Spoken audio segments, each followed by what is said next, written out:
Today, an astounding revelation.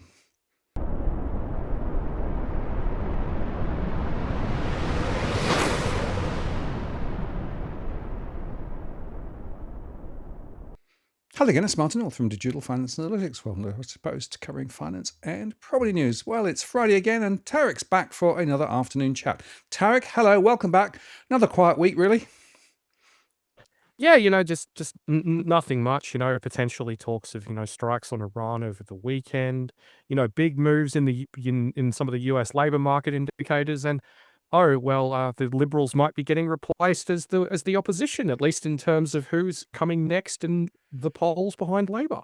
They've got what till Monday to get back together, or they're going to actually throw a few jobs to the other side. Oh dear. I'm afraid that the opposition in Australia, to my mind, is doing nobody a service in terms of actually trying to deal with the real issues that the country faces at the moment. And I'm concerned about that because the political process should have real opposition and real analysis being done. But I have to say that if you think about what's been the key focus over the last week, not only in Australia but around the world, you've got the Epstein rubbish, which is going all over the place and is swamping the news channels. And then in Australia, you've got this political shenanigans going backwards and forwards between the two quasi-opposition parties. And I'm not sure that really ordinary people believe that our politicians are really focusing on the things that are really important to them. No, and I mean, I think part of the problem is that the Liberal Party haven't really been a proper opposition in a while. Even throughout Dutton's time in office, they were never really providing a broad-based, well thought out alternative. I mean, I get the feeling that that's going to be what the Liberal Party's investigation of their failure to perform at the last election will show, but that's currently being postponed by the potential threat of defamation lawsuits by the former opposition leader Peter Dutton. So we certainly live in interesting political times in that regard. But let's talk about the real stuff, which is what's really going on in the real economy. Of course, the RBA lifted interest rates by 25 basis points on Tuesday, and Michelle Bullock this morning actually gave evidence in front of Parliament. She was very, very careful to tippy-toe around, is it public sector or a private sector that's actually driving the problem? He said aggregate demand is too strong, etc., right? And she doesn't want to get involved in terms of the thematic that's come through a lot of the media saying, well, it's all because of the government spending boom, which of course is still running quite hot at the moment. But the aggregate, she's always talking about the aggregate, which I think is quite interesting. Well, in a way, I understand from a certain perspective, because the RBA is meant to be independent. It's meant to let the government do its thing, and not get involved in political matters. That's generally how East is East and West is West, and never the two shall meet type thing approach that's been taken over the years. But the problem is that we've never seen something like this in the nation's history. We've never seen government push so hard on the fiscal accelerator of just throwing more and more money, more and more people into the economy, regardless of the potential inflationary impact. And I mean, I did an analysis a while ago. I think it was a couple of weeks ago. I'll send you the article when we finish, but to put in the description. But basically, what it shows is the size of government as a proportion of GDP has, under the Albanese government, expanded by just as much as it did under the Hawke-Keating government during the 1990-91 recession and the immediate aftermath, when unemployment went into double digits. So, the government is spending and is growing their spending as a proportion of the economy as if it were a major crisis. I mean, even like you go back to, like, say, for example, the 1983 recession, this is larger than that. Their response has been larger than a full-blown recession, yet they're not taking responsibility for that. So, we are in crisis mode for fiscal policy without a crisis. And unsurprisingly, that's inflationary in this environment. Yeah, so I've got this little vision of 2 feet on the pedals of a car, right? So, Chalmers with his foot on the accelerator and Michelle Bullock trying to sort of get her foot on the brake round the corner. And, you've used the burnout economics storyline, but that really is quite a good analogy for what's happening at the moment. And yet, Chalmers, of course, through the week, very, very strong. So nothing to do with us. We didn't do it. No, no, no. It's good news because the private sector is now investing and households are spending. Actually, if you look carefully at the numbers, a lot of that private sector momentum is in the AI and related sector. So, data center investments and those sorts of things. And, well, I'm not sure how well that'll go based on what we've seen in the US recently with regard to the performance of AI stocks and the massive capex injections that they're throwing in over there. But it does show you that there's lots of different ways to try and tell the story, but nobody necessarily wants to tell the full story. Well, we'll try and tell the full story here, as we'll see in a second. But it is fascinating. I called Chalmers Spin Jim some time ago, and I reckon he's just rotating a little faster now. I think he's developing quite his own gravitational pull at this stage, given the given the speed that he's spinning at this stage. But it's just really quite a bit disappointing because, for those who have been following federal politics for a long time and have been following Chalmers' career as Shadow Treasurer, he actually did quite a good job in, pointing out some of the ways that the Morrison government was spinning things. He went after Josh Frydenberg quite a few times for, celebrating headline outcomes and not focusing enough on per capita outcomes. And to be completely fair, he was absolutely correct. But now we're getting a very different version of Jim Chalmers, who is just paying lip service to whatever the government's narrative is at the time. And to be completely honest with you, I think we're just seeing disappointing levels of spin from across the Albanese government, because there's not really anything that's all that positive to talk about, aside from the fact that things aren't awful in terms of the headline outcomes. And then, I mean, like an example of this is Claire O'Neill on Twitter the other day, talking about the fact that the government has delivered, well, I think it was 5,500 public social housing and affordable housing homes in 3.5 years in a country with 11 million dwellings. It's just absurd. I mean, I don't know why you would try and bring that up. I mean, if I was failing that badly, I don't think I'd be all that keen to just let everyone know how badly I was screwing things up. No, well, the O'Neill doctrine, as I call it, is definitely questionable. And I have to say that the recent conversations about the numbers of jobs growing, because the numbers of jobs have grown in the last few years, but if you actually mesh the number of jobs growing with the number of people coming into the country, you find that there's an interesting, quite strong correlation. You do. And I think one of the really interesting things is that overall, migrants make up around about 30% of the Australian population. But if you actually look at the ABS detailed labour force data, since the onset of the pandemic, only about 40% of new jobs have actually been for Australian-born people. The rest of them have been for migrants, from people born overseas. So, that raises some rather interesting and somewhat uncomfortable economic and political questions of exactly. I mean, to lean on a quote that you've used before. What is the economy for? What exactly are we doing by adding all these extra people, yet not addressing the various skill shortages and stuff like that that still persist to this day, which by some metrics is significantly worse than they were prior to the pandemic. It doesn't really make much logical sense.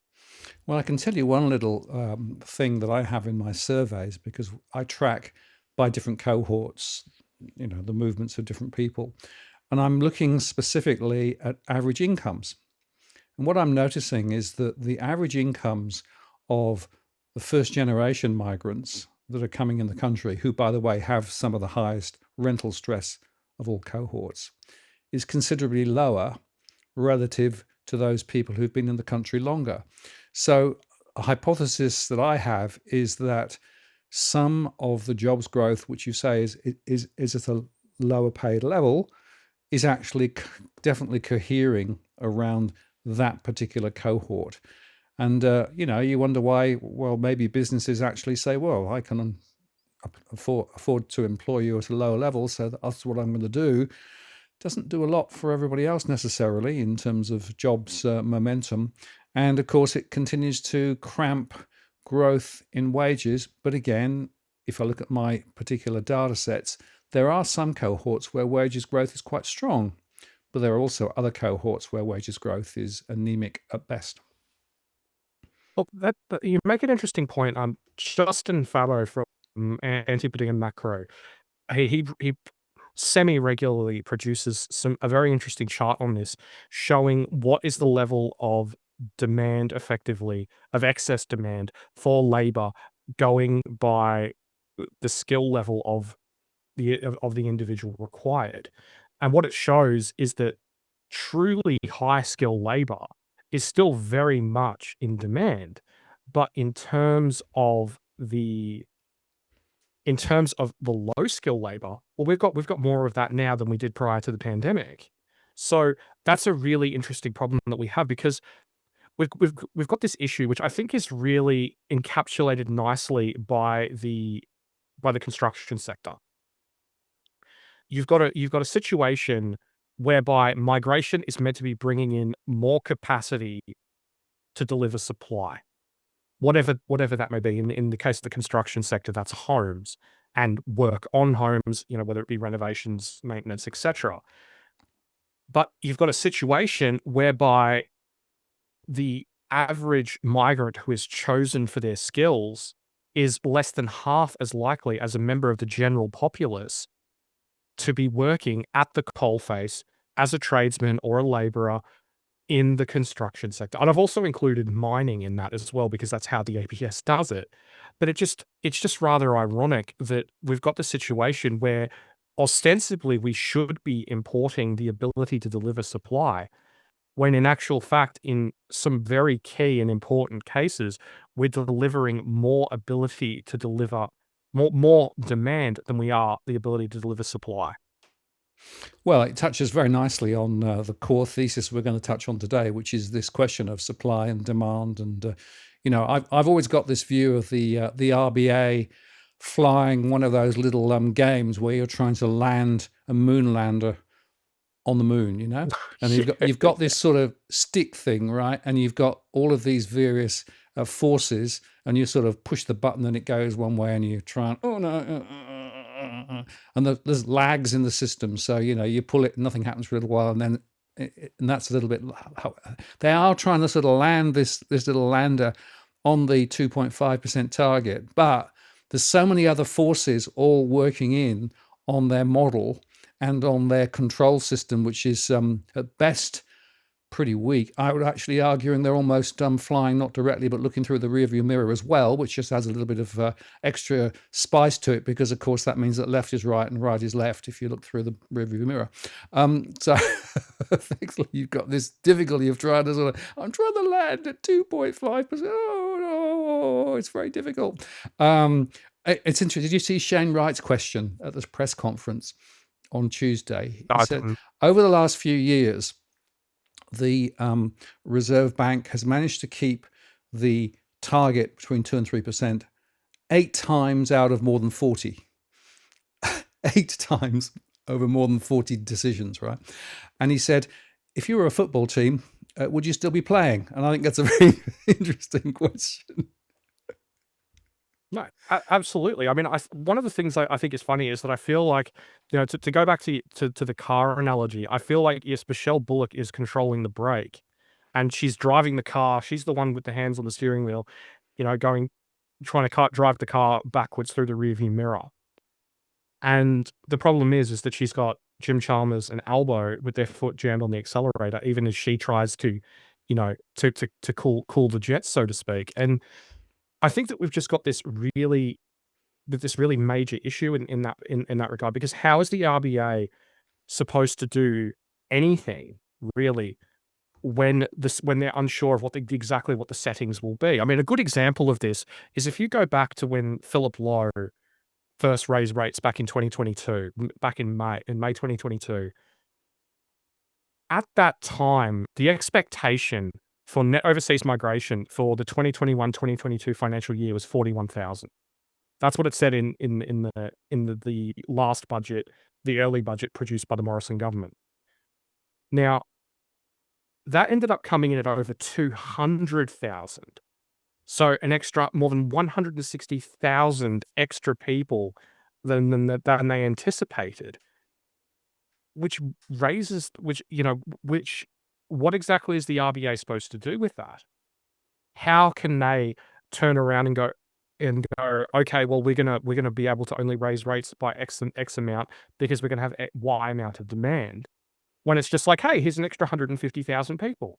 And then by the end of that next financial year, it was like, here, have another, best part of 300,000 extra people on top of what was forecasted. So, you've got that part on one hand, and then on the other hand, you've got the fact that the government just keeps spending more and more and more and more.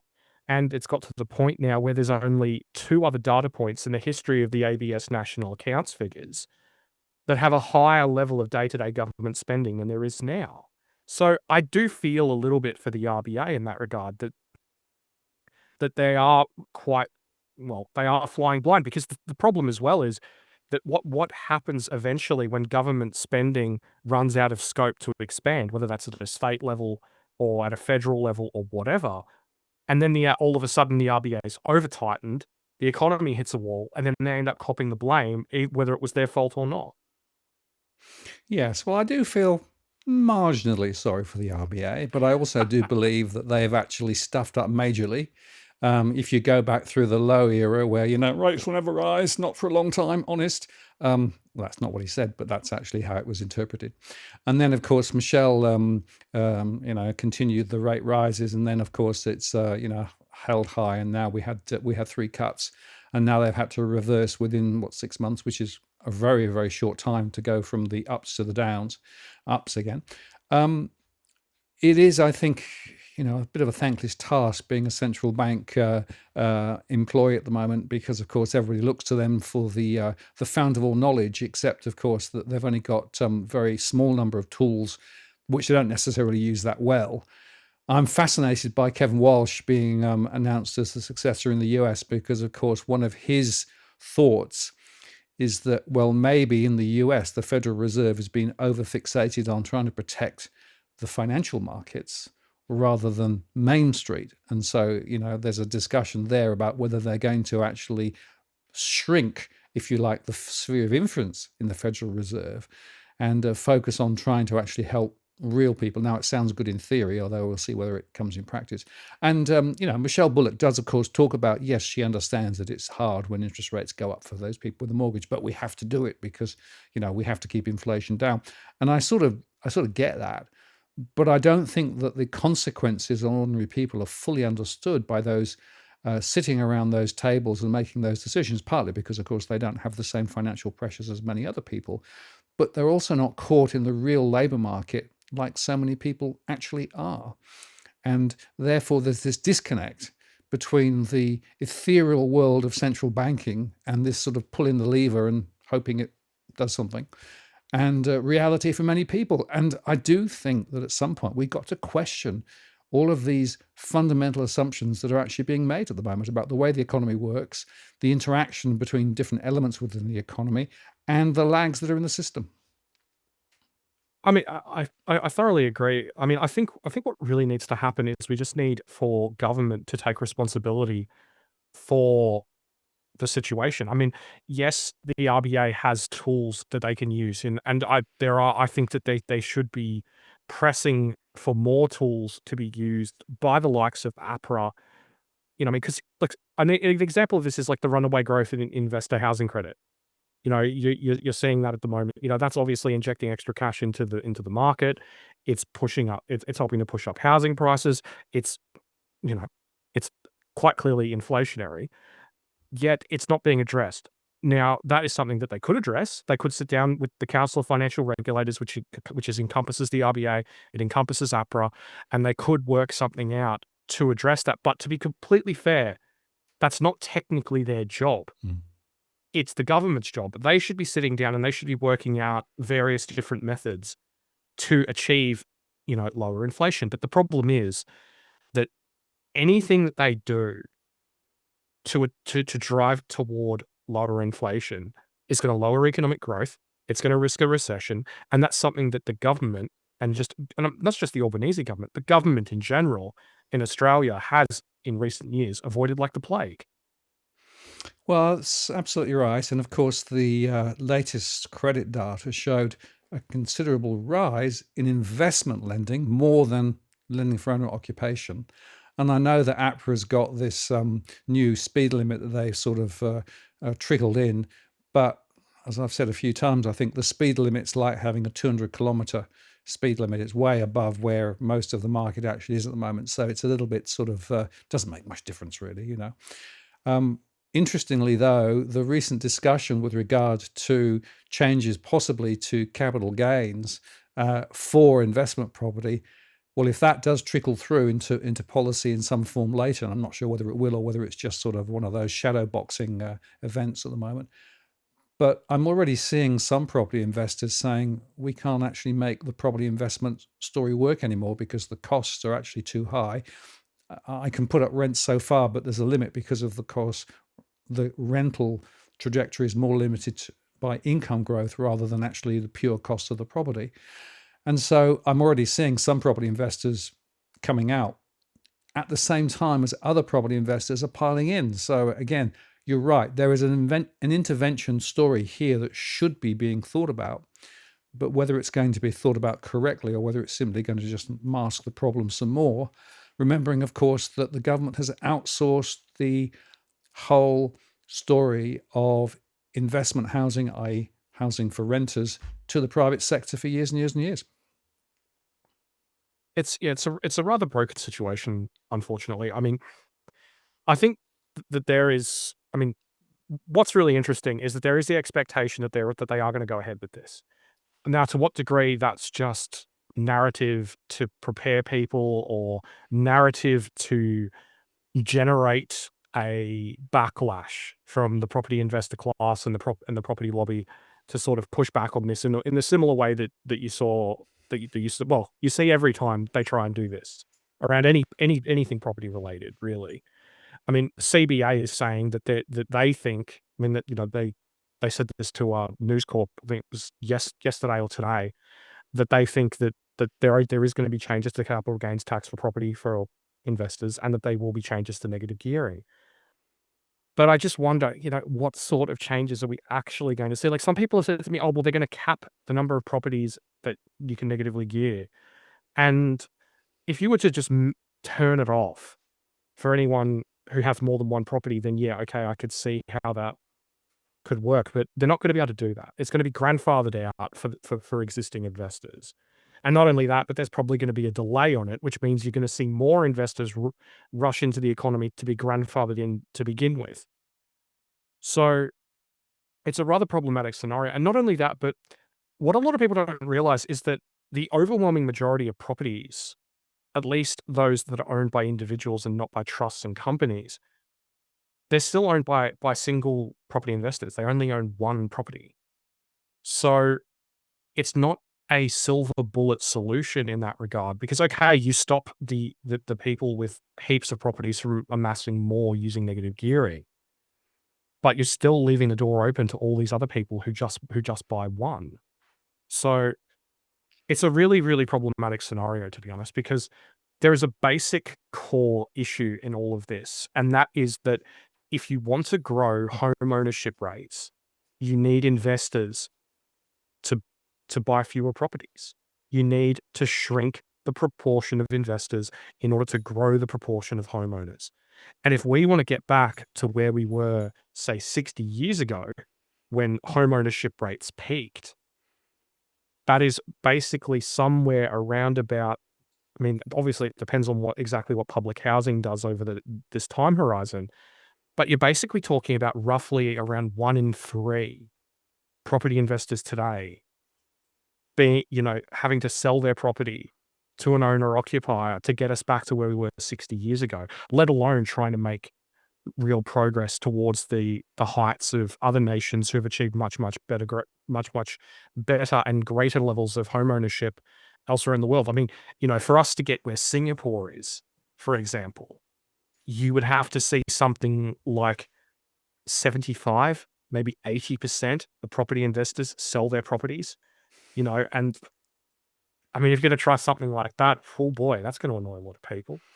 Absolutely. Well, it should rightly, because of course that U-turn, screeching U-turn would, if they did it, would be horrendous. I also make the other point though, the recent intervention by the government in the build to rent sector, which is trying to encourage international investors to come in and build high-rise blocks, particularly for rent, they have even stronger tax breaks at the moment, and they were brought in relatively recently.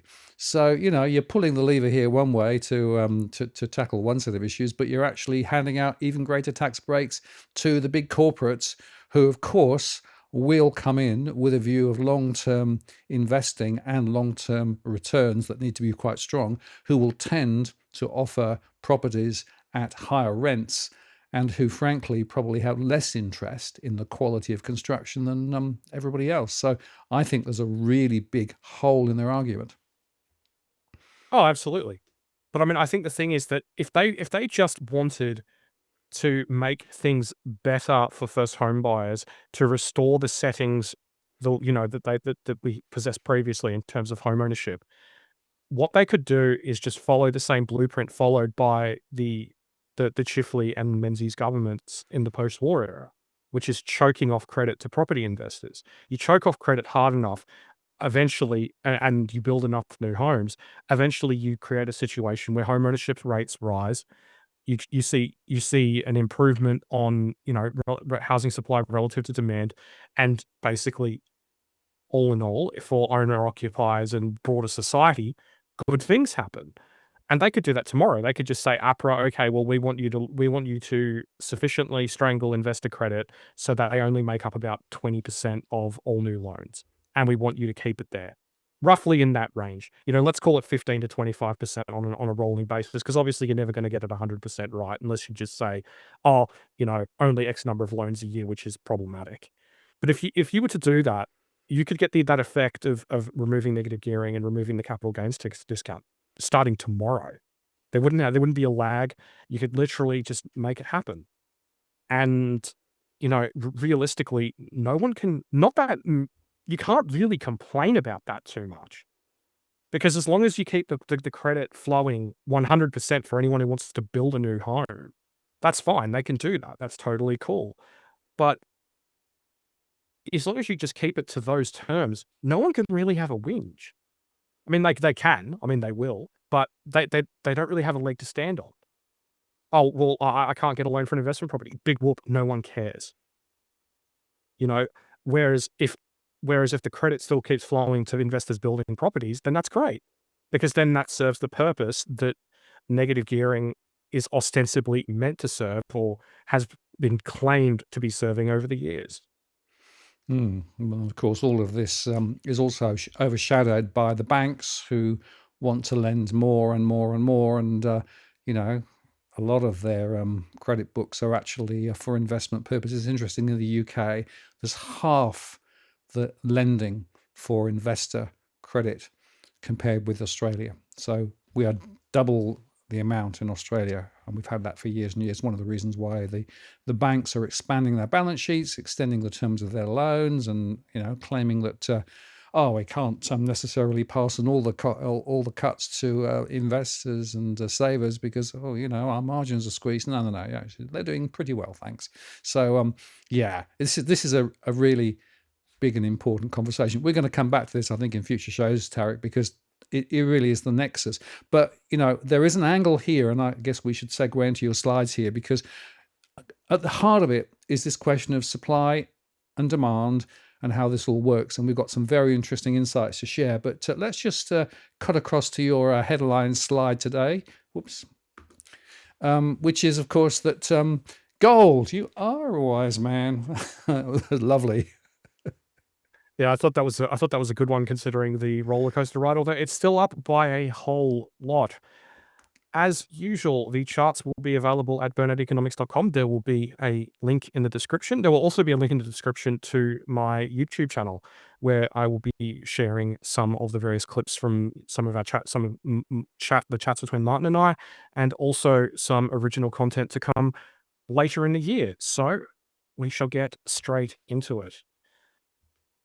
Now, this is a chart from the latest KPMG report on housing prices and housing supply, and I really like this chart because what it does that a lot of the other charts don't, say from the likes of the National Housing Supply and Affordability Council, is it shows the impact of future household formation on the balance between housing supply and housing demand.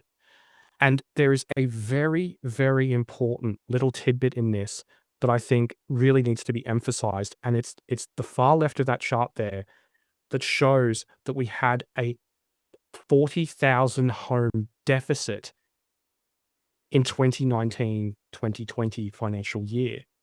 And that was despite the fact that we saw the beginning of the reversal of migration and all that other stuff that occurred during that era. So I just think it's just really worth emphasizing just how much the changes to household demographics and household formation that is being driven by the aging of the population and people living very differently to the way that they did previously in terms of single person households and all that sort of thing, what impact that's having on the need to supply even more homes. Because, I mean, if you look at the chart going all the way out to the end of the forecast period, which is in June of 2027, you see that we are still having a deficit each year. And this is just for the deficit is for each year. It's not a cumulative number. The deficit is going to be 40,000 just for that year. So that is a deeply, deeply problematic set of conditions. Yeah, and just one question there. What assumption have they made with regard to the importation of more people, more households? In other words, migration. Because, of course, the migration story overlaid on that's going to be pretty important, isn't it?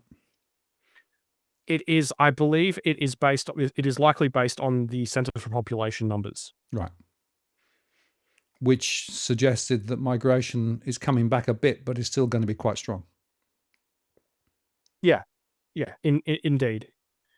It's going to be a very, very interesting set of conditions going forward. Yeah, it's just a really interesting, really, frankly, just problematic set of conditions, because there's just a lot here that just isn't being considered adequately, I feel, by policymakers. Because, like, I mean, I've spoken to people in, you know, making some of these sorts of decisions. I've spoken to their offices just about some of the assumptions that they're making. And put simply, they just aren't factoring in these demographic changes. And it's really funny if you think about it, because you're talking about a situation that is not new.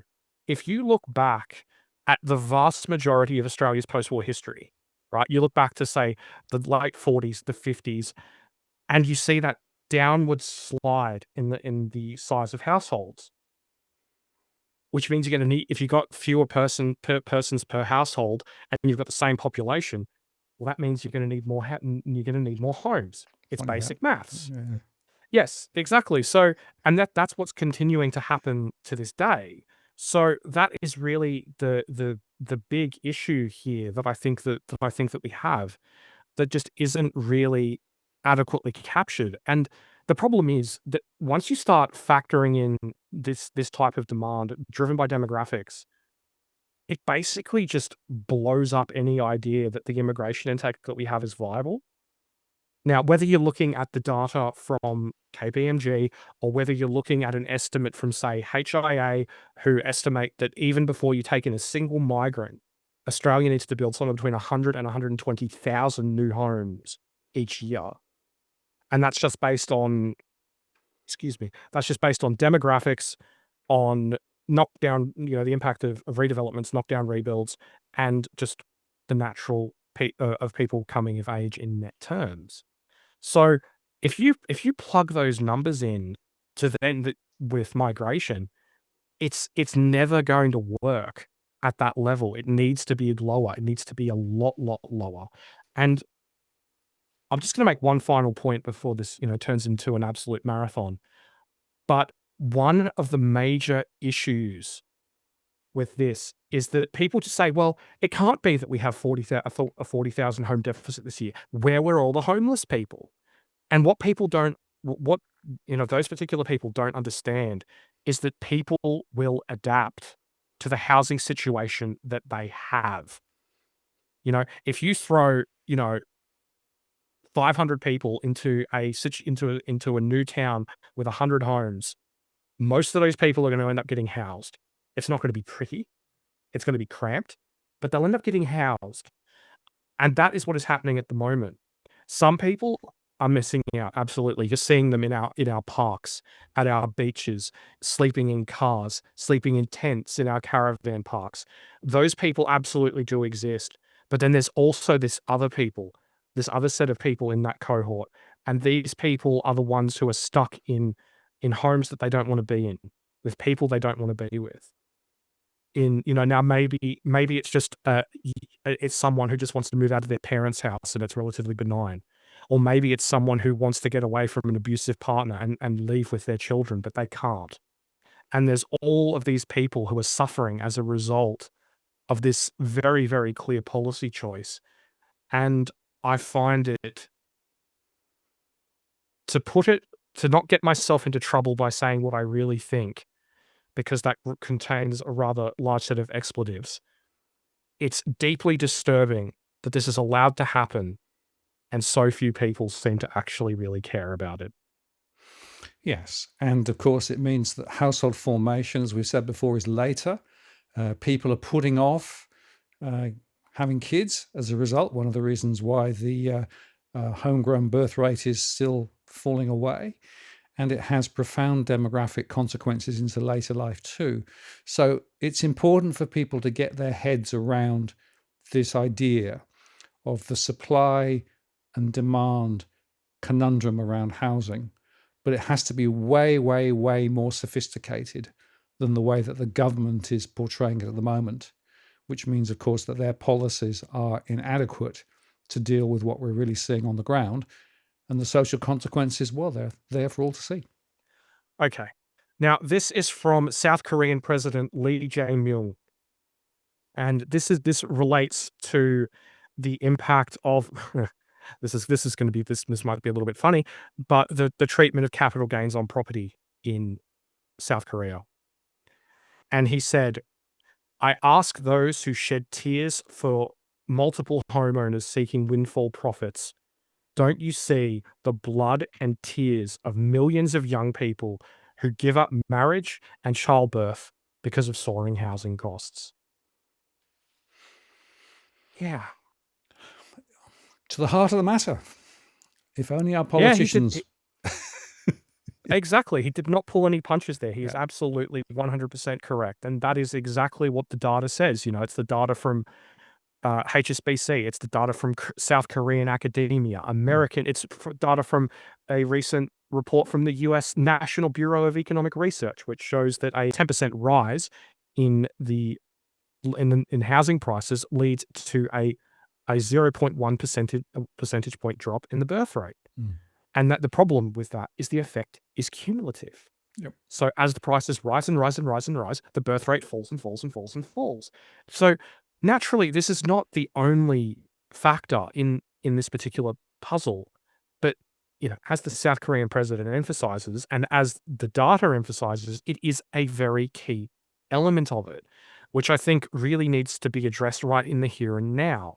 Because the problem is that once you start going down this road, it starts to bake in the cultural expectation of having fewer children or no children at all. Now, this is a factor that you see in academic research into this particular issue in both South Korea, China, and in Japan. And, you know, it is very much a key issue. And so there's that element of it, but then there's also just the sort of demographic glide path element of it, so to speak, of the fact that you're then going to end up with these gaps, these demographic gaps of where people are having fewer and fewer children. And even if you do manage to bring it back, and hopefully we do, you're still gonna have those moments where things get more challenging because of the dependency ratios, because you've then got a larger you've got a larger child population who you have to educate, who you need to pay for, who you have to care for, etc. But then you've also got this larger adult, larger elderly population. So it's problematic in that regard. But yeah, I just find it just fascinating just how say for example, the South Korean elite are willing to effectively rule over the ashes of their country rather than actually address the problem. And you know what? Let's just skip to this chart. Now, this for this requires a little bit of a asterisk here. This is based on the data from our world in data, and which is based on the demographic projections from the UN. Now, this may sound crazy, but this is actually very much an upside scenario to what Korea is currently experiencing. If you actually plug those numbers in, it's a lot worse. But it just goes to show that basically by 2100, the South Korean population is going to drop by more than 2/3 if that scenario is realized. Now, if the more downside scenario is realized, it's going to drop by even more than that. So this is a really, really challenging and problematic scenario for the Korean people, and a it is a preview of our future if we don't fix the issue. Now, yes, it's going to take a whole lot longer. Our fertility rate is still a whole lot healthier than Korea's, but a little piece of, what shall we say, perspective. Australia's fertility rate today is only a few small percentage points higher than where Japan's was at its peak in the 2010s. So we are not far off the danger zone, the real danger zone that we saw SBS documentaries about, and documentaries and galore, and worrying articles about Japan's demographics only a few short years ago. And now that's us. Yes, and the trends are that it's going to continue to get compressed. So people can't afford to form new families because they can't afford to find somewhere to live. The costs of having children, of course, are huge. Now, the government sort of intervened with childcare in their latest policies there. But of course, that's putting an impost then on the broader population in terms of the costs of that. And I wonder about its efficacy as well. So it's not really tackling the critical issues. And I noticed there was some commentary quite recently about the limitations still of the childcare strategies and policies in Australia that sort of allows two people to go out to work quicker because of childcare. But of course, that means that now the banks say, well, you can assume two full-time incomes when you actually come to mortgage serviceability. So if you start making the childcare story a little easier, thanks to government policy, that allows people to borrow more and then get into debt more, and that blows up house prices again. So I'm afraid all these things are interlinked. They are, and I just want to make a point on the issue of childcare. Like the expectation is that the Albanese government is going to make universal childcare one of its cornerstone policies for it this term. Like there is speculation, for example, from the Guardian that Anthony Albanese wants this to be his crowning achievement, his legacy policy. That the thing that he's remembered for. But there's a problem with that. Now, I recently went through the data from the department. I believe it's the Department of Education, and it basically covers the numbers on what we are spending on the childcare subsidies from the federal government. And since between 2019 and the end of 2024, it rose the amount per child. So this is just the fact that there's more children using childcare. It's the amount per child rose by 68.1%, or more than 3 times the rate of inflation. Now, if we're not careful, and let's be honest, we're not going to be careful, this is going to become NDIS 2.0. Yep. It is going to be a fiscal drag that is going to cost the government an absolute shed load of money.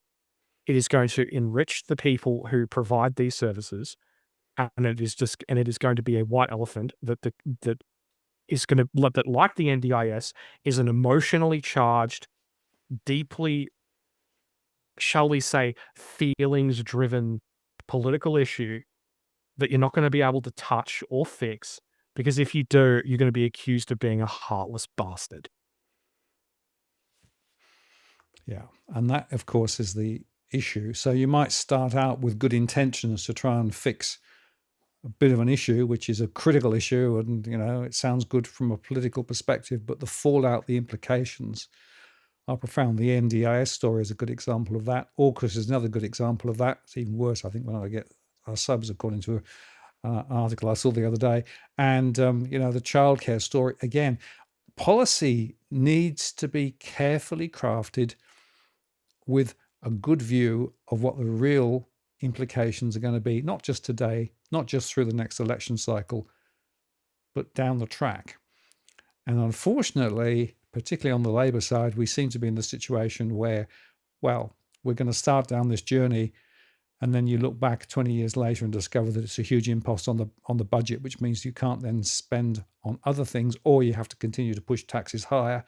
And if you push taxes higher, then you have got a lot of other issues. This is such a critical issue, and I just think strategically there is not enough understanding of the decision implications, not just for today, but for the future. No, there isn't. And I think part of the problem is that we have an opposition on this that's missing in action. They're more than happy to throw barbs and say things like, well, oh, look at how expensive this is. It's completely unsustainable. It's blah, blah, blah. But then they don't have a problem to fix it. And it's worth noting that a lot of these issues with the NDIS, now don't get me wrong, it was a creation of the Gillard government, but its implementation, its early stages, the times and places when it could and should have been worked out and reformed and fixed so it met the original expectations and the original budget, occurred almost entirely under the coalition. So they have no excuse there. Yep. They let it blow out. Now, I understand why towards the end there they did from a political perspective, because they were like, oh crap, we don't want anyone thinking that we all hate disabled children, because then we're never going to win an election again. But if they had have really focused on getting that right, during the Abbott and Turnbull years, rather than just letting it coast by on autopilot, then things would have been very different. Although it is worth noting that the NDIS has played an absolutely instrumental role in keeping GDP growth positive now for, let's be honest, over a decade. So, are we wrong, Martin, or are we just looking at this through the incorrect lens? It's a question of how you spin it, isn't it? Yes, if you measure everything by GDP activity, never mind whether it's good activity or bad activity or well-paid or poorly paid activity, well, you can justify a lot. But when you actually stand back and think about it holistically, quite a lot of decisions would actually be different decisions. But unfortunately, our politicians perhaps don't have the right lens.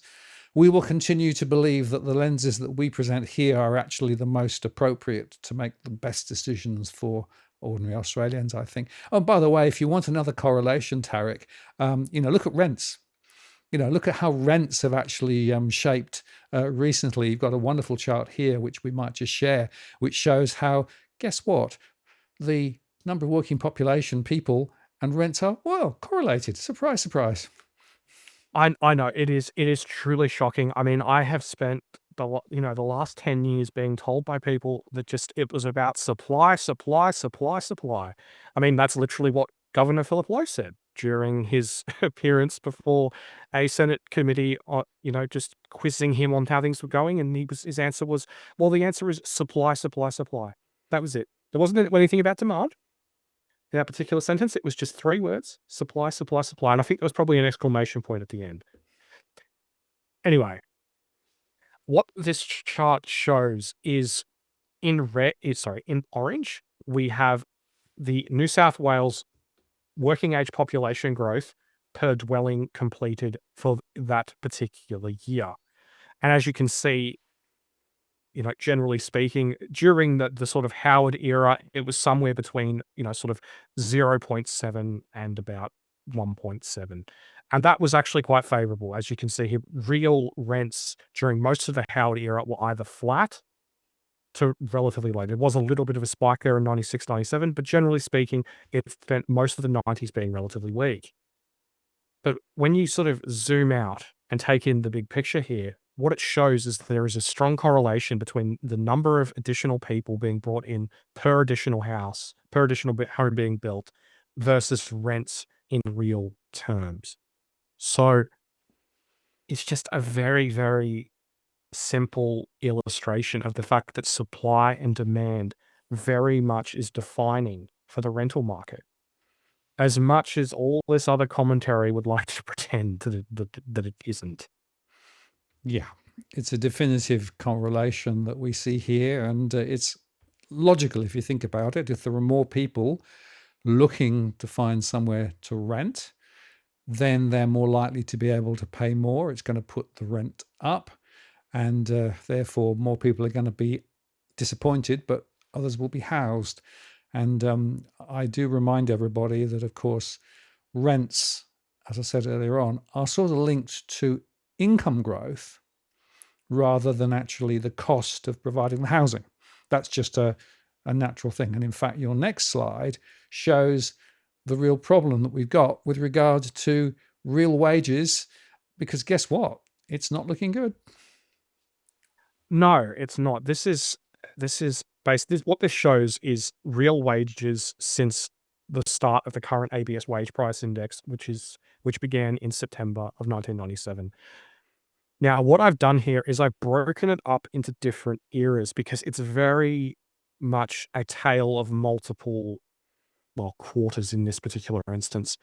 They're not equal quarters, but just, 4 eras. As you can see here, between the start of the data set in 1997 and around about the early to mid 2012, which is when you really start to see the mining boom start to run out of puff in terms of its positive impact on wages, you see very, very robust levels of real wages growth. Real wages grew by 12% between 1997 and 2012, which is pretty impressive, really. Then you see real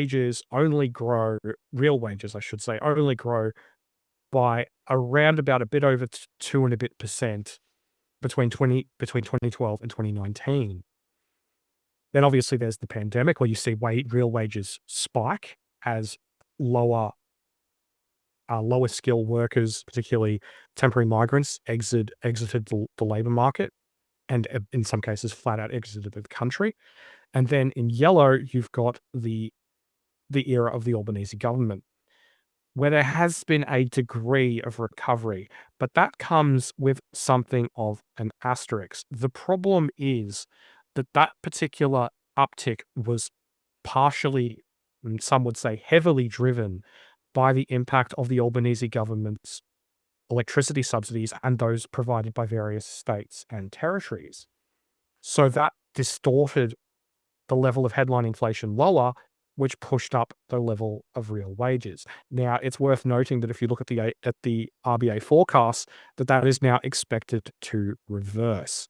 Now, to exactly what degree, we will have to see, but to a fairly significant degree of the anemic growth that we have seen. So we are going absolutely nowhere fast. And I think it's just worth making just one little additional point to this. This is unique to Australia. If you look at real wages in the US, you look at real wages in Canada, don't get me wrong, they're not setting the world on fire, but they're not going backwards to the degree that we have. So especially the US. The US is just powering ahead while we are going to spend the best part of the next decade, maybe two, getting back to just where we were by the end of the 2010s. Yeah, and if you look at a comparative growth of asking rents in Australia, the US, and Canada, you've actually got a chart on this, which is worth cutting to, I think. It is really quite astonishing to see the difference, right? So the Australian story is hugely out of kilter compared with the US and Canada. Absolutely. And I think the thing that's really interesting about this is people said to me, well, it's the pandemic, it's the pandemic, it's the pandemic. And I said, okay, fine. It's the pandemic. That's the major issue. Let's remove the pandemic from the equation. Let's go solely from the second quarter of 2022, which is when, you could say things had begun to more fully normalize. So this is from July 1st, 2022. And what I've done here is I've charted asking rents from SQM, Zillow, and Rentals Canada, and how much asking rents have risen across that time. And as you can see, in, say, for example, Canada, they ran out of puff in late 2023 and then, have not only flatlined, but gone down since then. In the US, according to Zillow, they've continued to grow, but at a much, much lower rate than during the true pandemic era. Now, not only that, but I have chosen specifically Zillow for this particular comparison because it is the one that shows continued growth. If I was to turn around and use the data from Apartment List, oh boy, it would look even worse. It would look even worse because in by some metrics, rents are to some degree fallen. So and then you've got Australia here on the chart, which has more than 3.5 times, sorry, more than 3 times the rate of cumulative rental growth since Q2 2022 than the US. So we are unique. We are not, we are not just part of the crowd, as the Albanese government insisted again and again that oh no, things are just like that in the rest of the world. It's just the pandemic. It's just the after effects of the pandemic. It's not. It's the fact that we, like the first chart from KPMG showed, the fact that we've got this enormous housing deficit and we have too many people and not enough homes. And when you actually look at this, of course, I said in my surveys, that means that people are putting a greater proportion of their net disposable income into housing, whether it's actually through bigger mortgage payments or higher rents. And that over time debilitates those households in terms of their ability to spend, and it has consequences. And your next chart actually shows that translates then into sentiment, which is not great. But what's really interesting too is sentiment analysed by different parties, which also gives you a little bit of an extra overlay too. It does indeed. Now, this is from the Australian Financial Review of I believe at this point, the latest Redbridge polling. And what it shows is that the coalition, which is still shown here as a combination of both the Liberal National and Liberal National Party vote, that they have fallen well behind One Nation in terms of their share of the primary vote. Now, it's worth noting that not all polls show this, but all polls show One Nation just picking up a huge proportion of the vote from where they were before. Now, I think what makes this really interesting is just that this is an absolutely seismic shift. This is not something that has ever happened before. Well, not ever, but it has not happened since the earlier days of Australian politics. This has not happened since the Second World War. So, but I think also it shows, and one of the things I think is interesting about this is that of all the various different political leaders, polling Hanson is the one who has the better net favorability rating, even better than than Anthony Albanese, and I think that's just interesting, because it's Pauline Hanson. It's someone who won only 6.4% of the vote at the election less than a year ago, and now it's completely changed the ballgame. I mean, there are some estimates out there that suggest that the coalition, that One Nation's share of the two-party preferred vote is as high as 46%. So a way that I like to look at this in from perspective and, visualization is, imagine you're on a train carriage. There's 200 people in that train carriage. 92 out of those 200 people would prefer to have a government led by Pauline Hanson than they would Anthony Albanese. Now, it's not a majority, but it's an absolutely wild shift from the single digits One Nation have been defined by, the single digit results in the polls and at elections that they've been defined by since for basically forever. Yeah, and I think the question is it a vote for the policies and positioning of Pauline Hanson and her party, or is it a vote against the incumbent and against the mainstream opposition, because they perhaps will say that neither side of them, neither party, neither major party has actually been really great for individuals. And it's a bit the same in the UK, where you've got Reform also leading the charge in terms of momentum and growth, even as both sides of politics, destroys each other as well and destroys themselves through bad governance and a few other things too, bad policies. I guess it's an interesting question about what does this say about democracy? And if you're voting against something rather than for something, what are the implications of that? No, I agree, and I think the thing is that what we're seeing in this instance is, I think it's a combination of both, because as another part of this poll, it showed that a majority of voters, in terms of like the largest proportion of voters, said that One Nation was the best equipped to handle the issue of migration. I think it was about 35% of voters said that they were the best equipped, that One Nation was the best equipped. So I think on that particular issue, people do genuinely believe, of a large proportion of people, I should say, genuinely believe that Pauline Hanson and One Nation is the answer. But I also think that you are correct, that it's that beyond that, it is very much a protest vote. It's a vote of frustration. It's a vote of not being listened to, of not being heard over the years. And I think part of the problem is that you look at all these various polls. You look at Essential.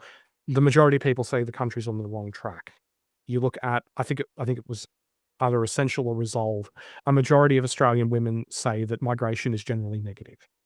You look at at all these polls telling you things about how people see the country. And then instead of looking at those polls, talking to their constituents, interacting with their communities, and then, adjusting policy accordingly, we get this ivory tower politicking. Mm. And, and just to go to the next chart that's related to this, it could potentially deliver this.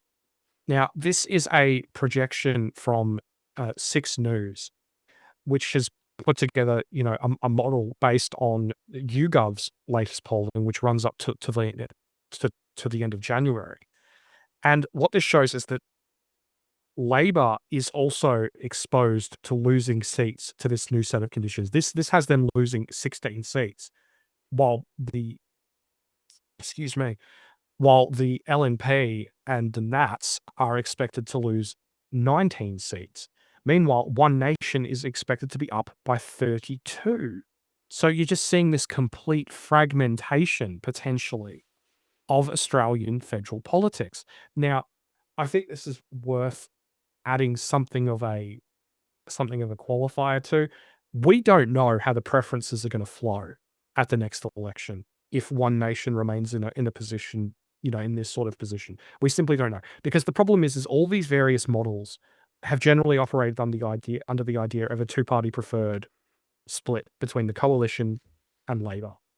So we don't know exactly how things are going to split. So It's very much up in the air. But if this is even remotely possible, this is still an absolutely seismic shift in Australian federal politics.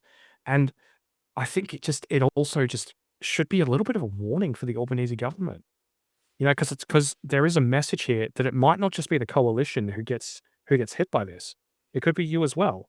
And it is worth noting too, just that when Reform began their rise in the UK, it was the Conservatives at first who took the big hits. They were the ones who bore the brunt in the early days of Reform's rise. But as it became clearer and clearer that the Starmer government wasn't going to deliver what people wanted, or whatever that may be, all of a sudden it started to eat into the Labor vote. Mm. And, you wonder if that could happen in Australia.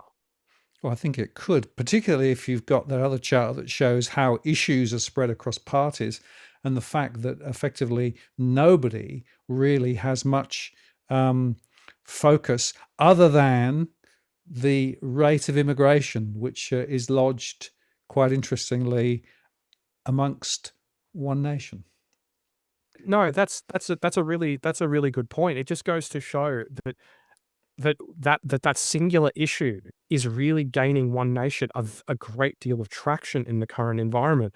But I think it also shows something as well, that while that is the one issue where One Nation is, unquestionably strong in relative terms, the rise that you're seeing in their performance on other issues, even on, say, for example, national security, where they're securing around 1 in 5 voters nods of approval, it just goes to show that they are moving more into the mainstream of the voters' collective consciousness. It's no longer just, oh, wacky Pauline and her crazy fish and chip shop crew. Mhm. It's, wow, it's these people are now under consideration for all these different issues. Now, obviously, different parties have different historical strengths, and that obviously plays into the result. But it just goes to show that they are becoming a much more viable mainstream force, which, I think if you had have said that to people before the last election, or even immediately after, people would have laughed at you.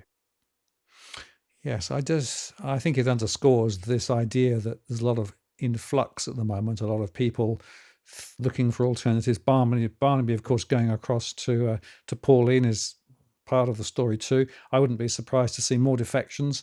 It's happening in the UK now with people defecting to Reform.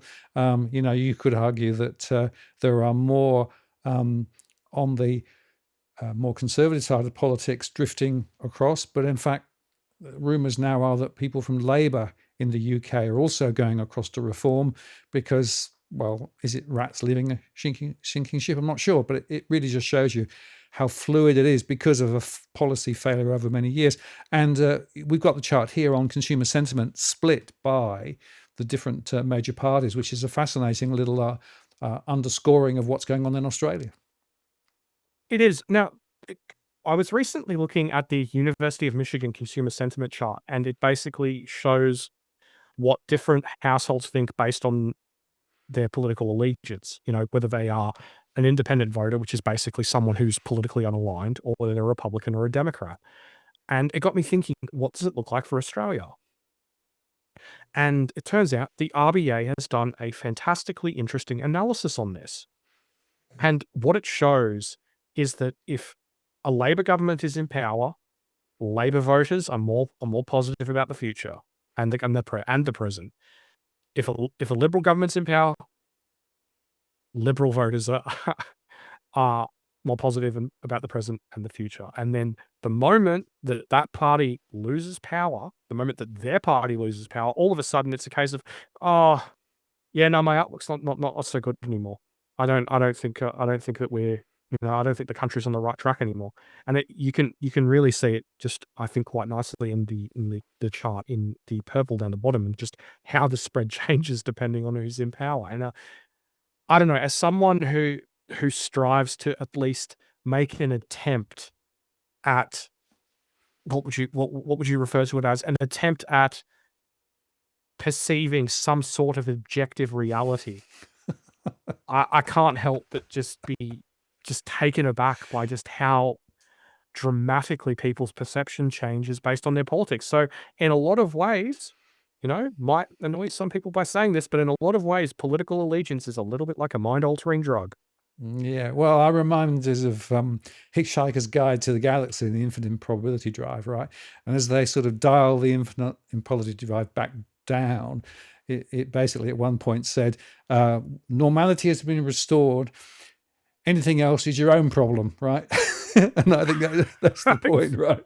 There is a certain point about the fact that what you think is normal may not actually be anything other than just the way things are. And some of the statistics that you see try to present you a particular picture, but maybe that's not really giving you the full picture. So how much of it is just things happen? Normality is uncomfortable, difficult, and sometimes trying to overlay a narrative on it leads you into false perceptions. Yeah, it does, and I think the rather interesting thing about this chart is that it shows that this is not a new thing. This is something that's been going on since, at the very least, just purely based on this data since the early 1980s. So, and you sort of overlay that particular understanding of things onto the present of social media bubbles, of growing levels of political tribalism, of sort of growing levels of exclusionary politics whereby you need to buy the entire cow. You can't just buy the milk. You've got to buy into the whole party spiel. It's really good. Got to make you wonder just exactly how this is impacting our society and undermining our society. I mean, like I read these things from the States of, people blowing up relationships, blowing up friendships and families over who people vote for. And it's honestly, to me, it's just a little bit astounding because it's just from my personal perspective, most of the options suck. So blowing up your family or your relationship over someone who sucks a little bit less than the other, or a lot more, or whatever, is this isn't a fight between Aragorn and the Fellowship of the Ring and the forces of evil. It's the forces of of bad and worse. Yes. And, the truth is, of course, that the noise in social media in particular around a lot of these issues really mask the truth that actually lies below. And hopefully we've been able to expand a little bit of that today. And I think the key takeout for everybody is to say that this supply and demand issue, surprise, surprise, relating to housing and household formation and the future is a lot more complicated than the way it's presented. And that's an important takeaway, I think, to try and actually move from noise to something a little bit closer to reality. Indeed, and the only thing I would really add to that is just that a lot of the commentary on this to these days is politically motivated. You look at the commentary from the Greens, for example. Oh well, the population is growing slower than housing stock, ergo things are fine. Even though if you actually look at the exact same data through the lens of the working age population, it's not growing faster. Yep. Because obviously you're not going to have a little toddler toddling off with on their tricycle to go form their own household and rent a house. It's going to be adults doing it. Nor does that factor in the demographic changes that are occurring as we speak. But it's just a bit disappointing, really, because I think that a lot of people should be better than this.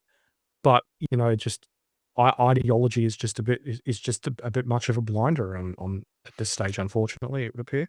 Yeah, and there's short-termism, and there's trying to position to win the next election and all of those good things. But some of the stuff that we've touched on today highlights that underneath it all, there are some really big and important questions. But also the good news is that if policies were actually changed, you can make a huge, huge difference to the lives of ordinary people.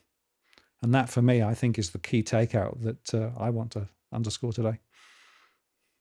No, definitely. I mean, just on a personal note, I mean, I realize I'm probably preaching to the choir here, but I think that when one goes to vote, before one goes to vote, just do the homework on who your candidates are, on what they represent and what they have delivered. Because I think the problem is that you look at certain candidates, certain parties. I'm not going to get into a blame game here, but you look at them and what they say and what they do are two very different things. And that I think just needs to be that I think we just need to focus on, because the only way that we're going to solve this is at the ballot box. Is by us as a collective public, a collective electorate, focusing on what matters, and that being reflected in polls, so the government is forced to do the right things. I mean, we're seeing that in Canada, we're seeing that in Britain. Now, it's still, in some cases you'd consider it baby steps, but it's steps in the right direction towards respecting democracy, and that is one of the most important things. Well said, Tarric. Well, thank you. A great conversation again this evening. Always very thought provoking. And I'll look forward to doing it all again down the track, because guess what? There'll be more coming. It never ends, mate. It never ends. Take care.